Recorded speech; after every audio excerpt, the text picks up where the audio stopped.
Good morning. First two breaking news overnight. A group of ISIS-linked women and children have left a Syrian camp and are now expected to return to Australia. Buses were seen leaving the Al-Roj camp on Thursday afternoon local time, heading towards Damascus, where the group is expected to continue on to Australia. 6 of the 7 women could return within days as the US shuts down operations at the camp. The 7th woman remains under a temporary exclusion order and will not return in the short term.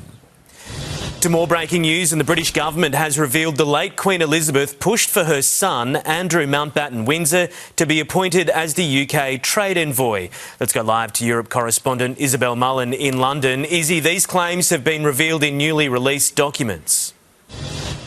Yes, they have, Hugh. These are explosive claims. Look, it's highly unusual for the British government to release papers that would reveal the thinking of a monarch. But today that changed, and that followed demands from MPs right across Britain for this massive document dump following the arrest of former Prince Andrew back in February. He is accused of misconduct in public office, of potentially giving sensitive information to convicted pedophile Jeffrey Epstein while he was trade envoy. We learnt today just how much the late Queen wanted him to take that job.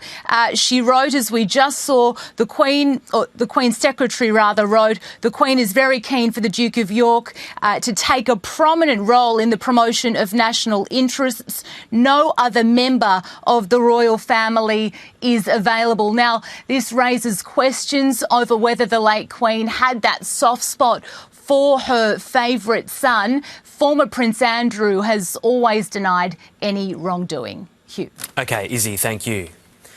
A luxury car dealership has been engulfed in flames in an overnight attack in Melbourne's east. 3 offenders smashed their way into the Aston Martin dealership on Swan Street in Richmond just after 11 o'clock, dousing the premises in accelerant before setting it alight.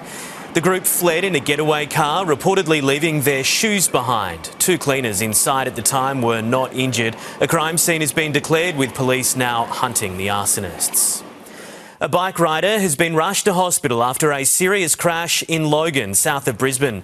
A 36-year-old man was riding along George Street when he was hit by a grey Mitsubishi at the intersection of Main Street in Beenleigh just after 6:30. He's now fighting for life after suffering critical injuries. The 33-year-old female driver was uninjured and is now assisting police with their investigation. You're about to see the unbelievable moment. A train packed with passengers at peak hour smashed through a truck in Perth's northeast.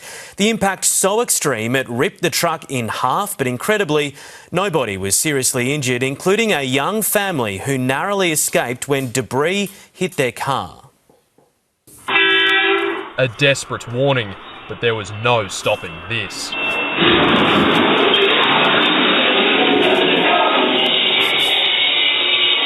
A high-speed collision between a Trans-Perth train and a truck caught on camera.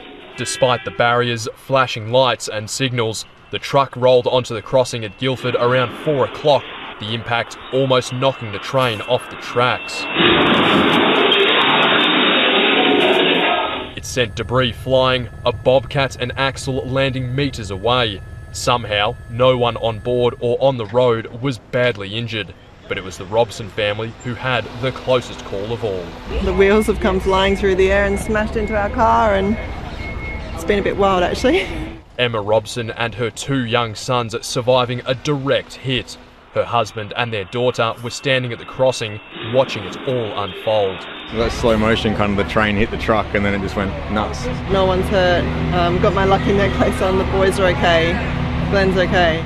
Behind the shattered windscreen of the train was a trainee driver and their instructor, plus dozens of passengers on board, many thrown to the ground at the moment of impact. Dust everywhere, it looked very apocalyptic and it was just scary. The whole glass window smashed and people fell over. They were left stranded for around an hour, treated by paramedics when they were freed from the wreck. In total, 4 people were injured, but just 2 were taken to hospital. 7 News has seen video of the crash from another angle. It shows the truck has stopped at the intersection for 40 seconds before slowly rolling onto the tracks, pushing through the boom gates just seconds before the train smashes into it. The chaotic scene closing down the Midland train line. Police are still investigating how and why the truck ended up on the Midland line. No charges have been laid. Brandon Mura, 7 News. Vivid Sydney officially switches on tonight, opening 3 weeks of colour, art and light across the harbour city. Crowds in the millions are expected with the return of the blockbuster drone show, now relocated to Darling Harbour. A major police operation will be in place with 4,600 extra transport services. Most events are free, but organisers say 80% of ticketed shows have already sold out. Australia's biggest outdoor light show runs until Saturday, June 13.